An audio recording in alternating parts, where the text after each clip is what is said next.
அனைவருக்கும் வணக்கம். இந்த மனித உடம்பின் மகத்துவம் அப்படின்னு பார்த்தீங்கன்னா, மிகவும் மகத்துவம் வாய்ந்த இந்த மனித உடலானது மிகவும் எல்லா உயிரினங்களும் எடுத்துட்டிங்கன்னா எல்லா உயிரினங்களையும் விடவும் இந்த மனித உடலானது மிகவும் மகத்துவம் வாய்ந்தது. அதாவது எல்லா உயிரினங்களுடைய பரிணாமத்திலிருந்து நம்முடைய இந்த மனித உடலின் பரிணாமம் பார்த்தீங்கன்னா மிகவும் வளர்ச்சி அடைந்த, மிகவும் பக்குவம் அடைந்த, மிகவும் உயர்ந்த பரிணாமத்தை கொண்டது இந்த மனித உடல். எந்த ஒரு உயிரினங்கள் எடுத்துட்டாலும் இந்த மனித உடம்பானது அவ்வளவு சிறப்பான மகத்துவம் வாய்ந்த அந்த மனித உடல். இந்த மனித உடலில் இருந்து கொண்டு நாம் இந்த மனம் என்ற குறுகிய எல்லையில் மாட்டிக்கிட்டு இருக்கிறோம்.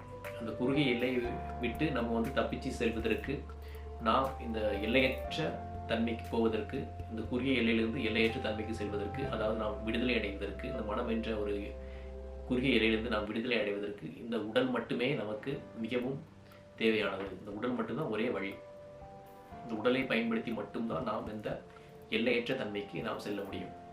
இந்த குறுகிய எல்லையிலிருந்து நாம் விடுதலை அடைய முடியும். நாம் இந்த உடலின் மூலமாக அதாவது இந்த பஞ்சபூதங்களால் ஆக்கப்பட்ட இந்த உடலின் மூலமாக, உடலில் உள்ள ஐம்புலன்களின் மூலமாக நாம் இந்த உலகத்தில், இந்த வாழ்க்கையில் நாம் அனைத்து அனுபவங்களையும் பெற்றுக்கொண்டு வாழ்ந்து கொண்டிருக்கின்றோம். அது நல்லதாக இருக்கட்டும், கெட்டதாக இருக்கட்டும், இன்பம், துன்பம், கோபம், பொறாமை, எந்த ஒரு உணர்வுகளாக இருக்கட்டும், நாம் வாழ்க்கையில் இந்த உடலின் மூலமாக, ஐம்புலன்களின் மூலமாக நாம் இந்த வாழ்க்கையில் வாழ்ந்து நிறைய அனுபவங்களை பெற்றுக்கொள்கிறோம் என்றால் அதற்கு இந்த உடம்பு ஒன்று தான் ஒரே விஷயம், ஒரே காரணம். இந்த உடம்பின் காரணமாகத்தான் என்ன பண்ணுறோம், இந்த உடம்பின் வழியாகத்தான் நாம் எல்லா அனுபவங்களையும் பெற்றுக்கொள்கின்றோம். பிற உயிரினங்களுக்கு உடம்பு இருக்கின்றது, ஆனால் போதிய பரிணாம வளர்ச்சி இல்லாத காரணத்தினால் அவர்களால் இந்த அனுபவங்களை பெற்றுக்கொள்ள முடியாது. நமக்கு அப்படி ஒரு வாய்ப்பு இருக்கின்றது. இந்த உடம்பின் மூலமாக கிடைக்கக்கூடிய இன்பங்கள், வழி, வேதனை எல்லாத்தையும் இந்த உடம்பில் நாம் மாட்டிக்கொண்டு ஏமாந்து போகிறோம். இந்த உலகத்தில் உள்ள மாயையின் மூலமாக, மாயை உண்மை என்று எண்ணிக்கொண்டு நாம் ஏமாந்து செல்கின்றோம். ஏமாந்து நாம் நம்முடைய வாழ்க்கையை என்ன பண்ணுகிறோம், வாழ்க்கையும் இந்த உடலையும் வீணடித்து தொலைத்து விடுகின்றோம். அப்போ இந்த குறுகிய எல்லையின் காரணமாக நாம் தப்பிச்சு போகணும் அப்படின்னா, இந்த உடலை நல்ல முறையில் பேணி பாதுகாப்பதன் மூலமாக, இந்த உடலை பற்றி புரிவதன் மூலமாக நாம் விடுதலை அடைவதற்கு இந்த உடலானது நமக்கு பயன்படுகின்றது. இந்த உடலை வைத்து நாம் குறுகிய எல்லையில் இந்த மாயையில் மாட்டிக்கொண்டு நாம் சிக்கிக்கொண்டு தவிக்கவும் செய்யலாம். இந்த உடலை பற்றிய ஒரு அருமையை புரிந்து கொண்டு, இந்த உடலின் உண்மையை புரிந்து கொண்டு நாம் எந்த மாயையிலும் மாட்டாமல் நாம் விடுதலை அடைவதற்கும் இதே உடலானது பயன்படுகின்றது.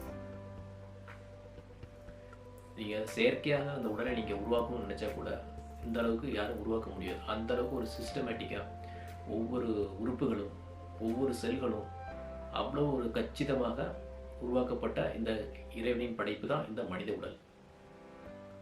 அவ்வளோ கச்சிதமாக உருவாக்கப்பட்டிருக்கின்றது. எந்த ஒரு செயற்கையாக உருவாக்கினாலும் கூட நம்ம இந்த அளவுக்கு உருவாக்க முடியாது. அப்படிப்பட்ட இந்த உடல் நாம் கிடைத்ததற்கு நாம் பாக்கியம் செய்திருக்க வேண்டும்.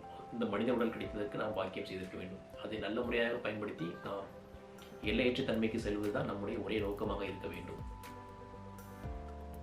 இதே நாம் இந்த உடல் இருக்கும்பொழுதே நாம் என்ன செய்ய வேண்டும்னா, நல்லபடியாக அந்த உடலை பேணி பாதுகாத்து தேவையில்லாத உணவு பழக்க வழக்கங்களை கைவிடுவதன் மூலமாக, சீரான ஒழுக்க முறைகளை நாம் ஃபாலோ பண்ணுறதன் மூலமாக, பின்பற்றுவதன் மூலமாக நாம் என்ன பண்ணலாம், அந்த உடலை நல்ல முறையில் பேணி பாதுகாத்து நாம் சில ஆத்ம சாதனைகள், தியான பயிற்சிகள் அதெல்லாம் செய்வதன் மூலமாக கண்களை மூடி நாமே கவனிப்பதனால என்ன பண்ணிக்கலாம், நம்முடைய ஆன்ம அறிவு, இந்த உடலை பற்றிய அறிவு, இந்த மனதினை பற்றிய அறிவு நாம் புரிந்து கொண்டு இந்த உலக வாழ்க்கையில், மாயையில், இந்த இன்ப துன்பங்களில் மாட்டிக்கொள்ளாமல், ஏமாந்து போகாமல் நாம் இந்த பிறவி சுழற்சியிலிருந்து, இந்த குறுகிய எல்லைக்குள் இருந்து, இந்த மனச்சிறையிலிருந்து தப்பித்துக் கொள்வதற்கு இந்த உடலை நாம் நல்ல முறையாக பயன்படுத்திக் கொள்ள வேண்டும்.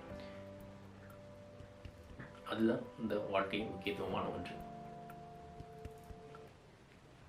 அனைவருக்கும் நன்றி.